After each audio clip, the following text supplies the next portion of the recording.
Lorsque je fais les choses par loyauté, est-ce que je suis toujours en accord avec moi-même? Bonjour, je suis Corinne Hénon, je suis canal médiumnique et passeuse d'âme. Je pratique la libération énergétique et émotionnelle. J'interviens également sur les lieux. Donc aujourd'hui, ça ne vous a pas échappé, on va parler un petit peu loyauté, mais loyauté pas forcément comme vous en entendez parler habituellement. En consultation, quand on aborde le thème de la loyauté, lorsqu'avec mon pendule et mes cadrans, je décèle que l'on est loyal, généralement, c'est qu'il y a quelque chose à régler. Tout simplement parce que si je fais les choses par loyauté, je ne suis pas forcément dans ma vérité. C'est là qu'est le problème. C'est que je ne suis pas en accord avec moi-même. En gros, c'est le devoir qui gère mon action. Et quand se manifeste cette notion de devoir, il y a parfois un problème de résonance. Souvent un problème de résonance, en fait. Quand on parle de loyauté, on parle de code d'honneur.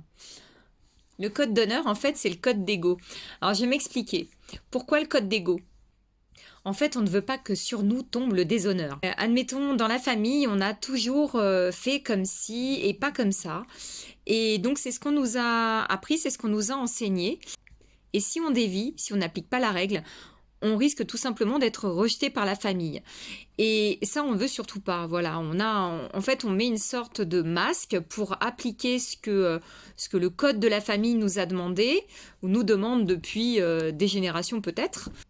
Donc, dans votre famille, on a toujours fait comme ça, et de toute façon, il ne peut absolument pas en être autrement. Et donc vous allez vous mettre à appliquer la règle. Parce que pour vous, c'est absolument inconcevable qu'on vous montre du doigt. Parce que pour vous, c'est absolument inconcevable que l'on puisse éventuellement vous critiquer. Donc voilà pourquoi je dis que c'est un code d'honneur, un code d'ego.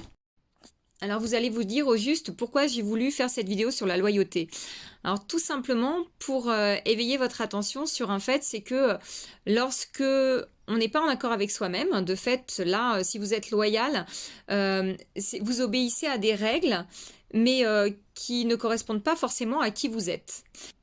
C'est là qu'en fait, dans mon travail d'énergéticienne, je peux déceler un parasitage.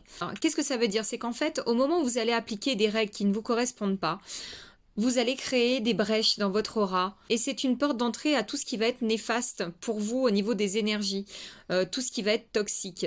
Je reviendrai là-dessus dans une autre vidéo. Le sujet entité, parasitage, etc. Si on n'est pas en accord avec son moi profond, on risque fort de semer le trouble dans ses énergies. En fait, ce qu'il faut savoir, c'est que votre âme, elle se fiche absolument des codes d'honneur. Elle, ça l'intéresse absolument pas, c'est pas du tout son monde. Ce qui lui parle à votre âme, c'est ce qui s'aligne parfaitement et profondément avec vous-même. Alors si vous allez à l'encontre de qui vous êtes profondément, votre âme, elle risque fort de vous rappeler un peu à l'ordre. C'est pas un gendarme hein, non plus, c'est pas la question, mais simplement, elle va être heurtée et elle va essayer de vous faire comprendre le message. Alors ma conclusion pour cette vidéo, pour éviter de contrarier votre âme, demandez-vous toujours une chose, est-ce que ce que je fais, ce que je vais faire, ce que je veux faire est profondément en accord avec qui je suis? À bientôt pour une prochaine vidéo.